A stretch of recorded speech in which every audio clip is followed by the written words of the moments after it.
SEGA believed that Humankind could be the first in a series of games becoming an IP they might want to nurture for a long time.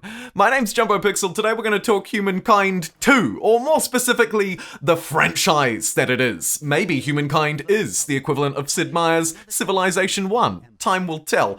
And in the other parts of the video, toward the middle and end, I'm going to take you through some of the updates that Humankind has received. The big ones, the big news stories, like the launch of a new free demo that's entirely free to play and replayable infinitely, as well as all of the big changes that have come from recent updates. Sit back, get comfy, let's discuss. And firstly, I think we do have to start with those comments out of SEGA because I think they give a really good idea, as concrete as it could be at this very early stage, on what we might expect. The publishing company behind Humankind, of course, developed by Amplitude Studios, and what we might want to see moving forward. So, as I say, that quote that you saw at the start of the video was not just from some random journalist I'd plucked out of Twitter. Shout out to my Twitter. Please do follow me over there. I'm going to be doing a Humankind giveaway soon, actually. So if you would like to pick up a free copy of Humankind, the full game, check me out over there. Anyway, shameless plugs aside, the CEO of SEGA, Haruki Satomi, said that he believed that the recently released, now 100-day-old Humankind could be the first of a series of games. The launch of the turn-based strategy game, quote, was a good start, end quote, said Satomi in a Q&A session following the financial reporting. Because of that, quote, we can expect to make this a series in the future, end quote. And then he goes on to talk about how there's potential in the title, it has become an IP that they'd like to nurture for a long time. That quote that I read to you at the very start. What does it signal? I think it signals good things for Humankind. We can maybe not glean too far into this, and hopium and copium aside, I think in general it suggests that the Humankind game received a fairly good reception, which we know it did, relatively speaking. Lots of player numbers, still thousands of players every day, and we haven't even seen any DLC updates yet, which is probably a whole nother can of fish for another video.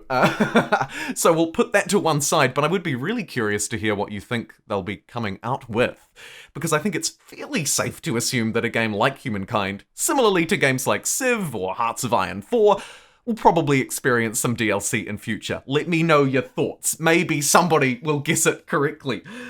So, that's the news coverage around Humankind lately. Now I'd like to move through into a related piece, the demo. In case you didn't know, when Humankind received its update, its November patch update, it also launched a demo. And it's actually a lot more interesting than a standard demo.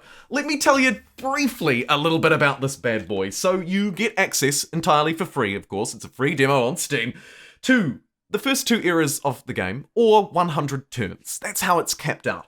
Most cultures are available, but not all. I think it's around 70%. Generally, the harder or, say, more specific ones, the really detailed ones, I think were left out. But it's 7 out of 10 anyway, so you get a good feel for the game. I believe also it includes the map maker and avatar creation, so you can get into the, if you will, forgive the buzzword, the metaverse of Humankind. Create an avatar, share it with friends, so on and so forth, really become a part of the community, and it's a fully integrated into the full experience. So you can basically continue where you left off. Let's say you, the player, downloads Humankind demo. You play a game. You hate it. You get rid of it. Or you play a game, you love it, you want to keep going. Good news, if you buy Humankind, you can keep going. It carries through. Nicely done. And that is the Humankind demo in a nutshell. How about that? 60 seconds or less. Literally less time than it'll take you to go and microwave your cup of coffee. Moving on through, I have some more news to share with you. I think you're gonna like it. Next up, I'd like to talk about updates that Humankind has received over the last month. There are some that are very obvious, that a lot of you will be familiar with, and there are some less obvious ones, maybe they haven't received enough attention, we haven't talked about them on the channel already, that I think are equally as important and actually maybe signal some of the things we could expect out of Humankind in the future. It's a slightly extrapolatory conversation, but I think it makes sense. Forgive the stupidly long word. Let's try and stick to plain English. So, Humankind's updates recently. What's happened in the last few weeks? Spoiler alert, a lot. Humankind received inbuilt modding support through mod.io and a whole load of custom community content. My God, take a look. We have just seen everything from Game of Thrones to Lord of the Rings maps, of course giant Earth maps, and a whole load of custom cultures as well. I've played a few of them on the channel already. There was a Polynesian culture pack that introduced 5. The very first one was the Swiss, and there are a whole load of other mods on the store too, including massive pieces of work that people have put a lot of time into. Mods that completely rebalance the whole game. We talk about them often in my live streams here on YouTube and Twitch. I'm now live streaming across both platforms. God, there's another update from me. This is not a me update. This is a Humankind update, I promise. Anyway, the game has received a lot of loving from the community, and the modding tools are actually technically only in beta, so hopefully we can expect more great things to come. What I've seen so far has really been outstanding, actually. Really expanded the Humankind experience. So shout out to you, mod creators. Anyway, moving along from the mods, I think the next most significant thing that's come to Humankind is the addition of in-game events and limited time challenges. And the reason why I say this is not because the Dia de los Muertos event, which was great, but not because that is the defining moment for these challenges moving forward, but actually because I think we're going to see this happen again and again and again. Maybe even on a monthly basis. I noted in patch notes from 18 days ago at the time of recording, there was a mention of monthly challenges.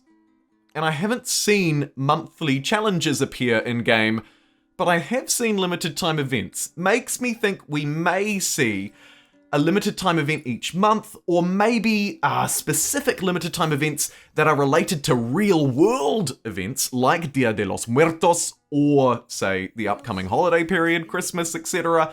And then maybe in the months in between, or the periods in between, we see more of a event light, if you will. A few challenges for players to take on throughout the month. Again, this point is speculation. We do know we've received events. We assume there will be more in future, and we've been told that there will be monthly challenges. You can connect the dots. I've tried to. It's a bit of a dotted line. We'll have to wait and see. Next up, I think the third most important thing that's happened in the Humankind community recently has been changes to those cultures. Largely a stamping down in a sort of slight, careful, and actually very well considered manner on some of the cultures that were just a little bit too strong. Here's looking at you, Khmer, French, so on and so forth. But I actually have to give real credit to Amplitude Studios because I think that the approach that they've taken to tuning them so far has been very good. To just take us off on a slight tangent for a little bit, but I promise it's relevant. I have played a lot of games, naturally, as you would imagine. And I'm a fan of lots of different genres. One genre that I quite like is shooter games. And in shooter games, when developers balance things, they tend to bring out big old banhammers and generally just knock something that you love for 6, right? Let's bring it back to the Humankind example. Say Khmer comes flying at you, you grab your baseball bat, smash it out the window, it goes flying. That's the banhammer that most game companies and developers take. Humankind, in my opinion, so far has taken more of a delicate approach. Amplitude have taken more of a delicate approach. Still tuning, but not in such an aggressive way that makes things unplayable, and I love that. In general, I prefer overall to see us lifting things up rather than pushing things down. And I think on balance, even though I've only talked about things that have been nerfed a little bit, that seems to be maybe the philosophy that they're following as well. For example, it's not only cultures that we've seen changed, but we've also seen the overall balancing of the cultural affinities. Builder culture, agrarian culture, aesthete culture, expansionist, for example. We've seen these change, and really in a really great way. The super powerful ones haven't been touched yet. I'm wondering if collective minds will be touched anytime soon. Likewise with the industry version of it. Will those be nerfed? Or will we continue to see the rest be lifted up? For example, the aesthete ability changed significantly.